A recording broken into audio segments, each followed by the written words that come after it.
A True Martial World. Bab 74. Judul: Menyerang dengan Brutal Zhao Tiezu. Kata-kata itu darimu? Zhao Tiezu mencibir. Dia penasaran mengapa Yi Yun tidak mati setelah jatuh dari tebing setinggi puluhan meter. Dia tidak percaya ada orang yang bisa seberuntung itu dan telah menggunakan beberapa tipuan untuk memberi kesan palsu pada orang-orang yang memperbaiki tulang kuno itu. Zhao Tiezu awalnya mengira bahwa seorang kultivator dengan beberapa cara telah menantangnya, jadi dia bisa menggunakan kekuatan luar biasa untuk membunuh yang lain. Tapi tak disangka, yang dihadapinya adalah monyet kecil tak berguna ini, Yi Yun. Dengan ini, dia tidak bisa pamer. Bagaimana mungkin membunuh monyet kecil yang hanya mencapai dadanya bisa menjadi pertunjukan yang layak? Apa yang dipikirkan Zhao Tiezu adalah metode yang bisa dia gunakan untuk membunuh Yi Yun, metode yang akan membuat Yi Yun paling tidak nyaman dan takut.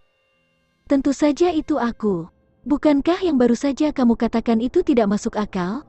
Yi Yun memegangi tangannya di belakangnya dengan ekspresi yang jelas. Apakah kamu perlu mengajukan pertanyaan idiot seperti itu? Ah. Zhao Tiezu memandang Yi Yun seolah-olah dia seorang yang idiot. Dia tidak bisa mengerti jika Yi Yun telah menghancurkan otaknya di pintu, karena Yi Yun seharusnya membayangkan nasib yang menunggunya. Bajingan kecil, untuk menyinggung perasaanku hari ini, kamu adalah daging mati. Dengan patuh berlutut dan bersujud padaku 100 kali, sebelum bersembunyi di bawah selangkanganku. Apakah kamu ingin melakukannya sendiri, atau haruskah aku membuatmu melakukannya? Zhao Tiezu menyeringai sementara Yi Yun memandangnya seolah-olah dia idiot. Aku di sini hari ini untuk mendapatkan tempat, bukan untuk mendengarkan omong kosongmu. Dengan kata-kata itu, seluruh penonton tercengang. Orang-orang menyadari bahwa dengan naik ke atas panggung, Yi Yun tidak dengan sengaja membuat marah Zhao Tiezu atau membuat Zhao Tiezu tidak senang, tetapi bertanding untuk mendapatkan tempat partisipasi dalam pemilihan kerajaan. Astaga, dengan ukuran tubuhnya, apa dia gila? Dia baru saja berlatih selama sebulan, dan hanya sedikit lebih tua dari 12 tahun, bagaimana dia bisa bersaing dengan Zhao Tiezu? Saudara Yi Yun. Di tengah kerumunan, Zhou Xiaoke mengalami saat yang menyayat hati. Apakah saudara Yi Yun tahu seberapa kuat Zhao Tiezu? Bagi orang-orang dari klan suku Lian, anggota kamp prajurit persiapan seperti sekelompok harimau.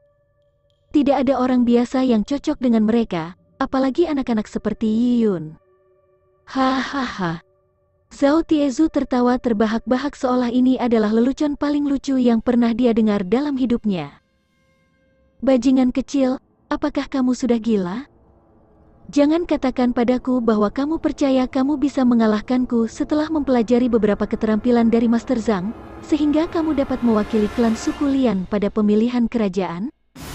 Saat Zhao Tiezu mengucapkan kata-kata itu, anggota kamp prajurit persiapan tertawa terbahak-bahak. Saudara Zhao potong omong kosong dengan anak ini. Dia bukan apa-apa. Hanya karena dia beruntung dipilih oleh Master Zhang, dia pikir dia tak terkalahkan. Banyak orang menggemakan ini. Pada saat itu, suara wanita yang kejam terdengar, Saudara Tiezu, patahkan kaki anak itu dan gantung dia. Orang itu tidak lain adalah Lian Cuihua. Bagaimana Yi Yun bisa melupakan suaranya yang melengking? Orang yang memimpin penduduk desa mengepung rumah Jiang Xiaoru dengan kotoran sapi adalah Lian Cuihua ini. Yi Yun mencibir dan melirik Lian Cuihua. Apa yang kamu lihat, bajingan kecil? Apakah kamu pikir kamu mampu untuk melihatku? Lihat lagi, dan aku akan menggali kedua matamu yang tercela. Lian Cuihua mendominasi saat dia berkata, Saudara Tiezu, bunuh bajingan kecil itu. Saat dia mengatakan itu, Lian Cuihua bahkan melirik Zhao Tiezu dengan genit. Zhao Tiezu jelas diberdayakan oleh pandangan genit itu dan tertawa terbahak-bahak. Nak, kurasa kamu belum sembuh dari penyakitmu. Pikiranmu masih belum lurus. Seorang budak kecil sepertimu yang bahkan tidak bisa menemukan makanan di dataran lumpur ingin bergabung dengan pemilihan kerajaan? Hari ini aku akan ambil kepalamu untuk digunakan sebagai souvenir. Dengan itu, Zhao Tiezu menyerang Yi Yun. Wajahnya menunjukkan ekspresi jenaka saat dia mengulurkan dua lengan seperti baja untuk meraih kepala Yi Yun. Dia tidak hanya mengatakan, dan benar-benar berencana untuk memenggal kepala Yi Yun. Zhao Tiezu memiliki kekuatan yang besar, jadi bagaimana mungkin seorang anak normal dapat menahan genggamannya? Yi Yun tetap tidak bergerak dan dengan sikap tegas mengulurkan kedua tangannya untuk meraih Zhao Tiezu. Itu adalah langkah yang sama dengan Zhao Tiezu. Tangan Yi Yun benar-benar tidak proporsional dibandingkan dengan tangan besar Zhao Tiezu. Melihat Yi Yun idiot yang berani mengulurkan tangannya, Zhao Tiezu menyeringai dan meraih tangan Yi Yun. Dia telah berubah pikiran. Dia ingin menghancurkan tangan Yi Yun. Keempat anggota badan itu bentrok dan suara benturan terdengar. Wajah Zhao Tiezu membeku. Bibirnya bergerak-gerak saat dia menatap tangan Yi Yun dan tangannya dengan luar biasa. Kedua tangannya yang besar di tangan kecil Yi Yun telah hancur. Darah segar menetes tanpa jeda. Selain ibu jarinya, 8 jarinya yang lain terpelintir dalam sudut yang aneh dan benar-benar patah. Tangannya telah dihancurkan secara brutal oleh Yi Yun.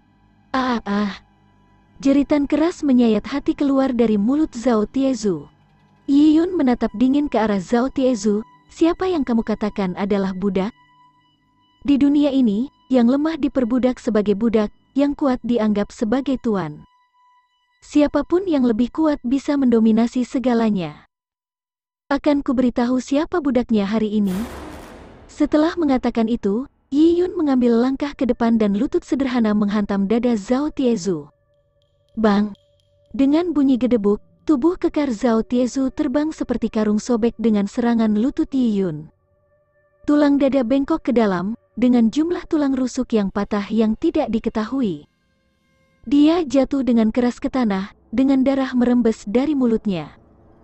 Tubuhnya berkedut dengan tulang punggung yang patah. Adegan mendadak ini mengejutkan semua orang yang hadir. Ekspresi mereka beberapa detik yang lalu, benar-benar membeku. Apakah ini? Yi Yun telah menghancurkan tangan Zhao Tiezu dan mengirimnya terbang dengan lutut. Tubuh kecil dan kurus Yi Yun dan tubuh kekar Zhao Tiezu sangat kontras, memberikan dampak visual yang sangat kuat. Apakah ini mimpi? Lian Chengyu, yang telah duduk di kursi kulit binatangnya selama ini, tiba-tiba berdiri dan menatap Yi Yun dengan sepasang mata yang bersinar. Yi Yun, budak pemetik ramuan yang biasanya tidak memiliki makanan untuk dimakan tidak berbeda dengan seorang pengemis. Orang seperti itu tidak akan menjadi perhatian di klan suku Lian. Tapi, dia bisa melukai Zhao Tiezu dalam sekejap. Dari mana seni bela dirinya berasal? Mungkinkah setelah berlatih seni bela diri dengan Zhang Yuxian, dia bisa menguasai seni bela diri dalam waktu 1 bulan, memungkinkan dia mengalahkan Zhao Tiezu? Bagaimana mungkin ini bisa terjadi? Lian Chengyu mengepalkan tinjunya begitu erat hingga kukunya menembus telapak tangannya. Penonton terdiam. Untuk waktu yang lama, tidak ada yang bersuara, karena mereka belum datang. Bahkan Zhou Xiaoke, yang mengkhawatirkan Yi Yun, menatapnya dengan 2 mata hitam besarnya. Dia benar-benar tercengang, apakah ini nyata? Zhao Tiezu yang tampak jahat dan seperti menara itu telah dikalahkan oleh saudara Yi Yun. Yi Yun kembali ke posisi normal dan dengan santai meluruskan pakaian compang camping yang dikenakannya. Ini adalah tindakan kekerasan pertama Yi Yun. Sebelumnya, pukulan Yi Yun akan mendarat di batu besar. Mereka sangat keras, menyebabkan sakit di tinjunya.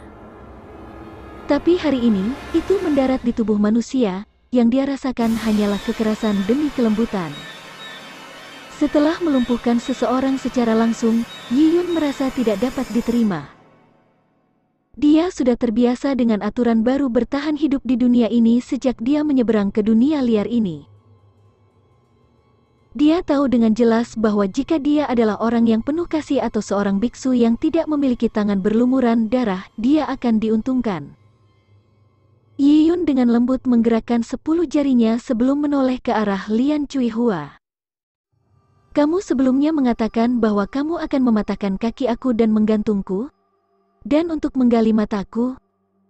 Mengatakan ini, Yi Yun perlahan berjalan menuju Lian Cui Hua.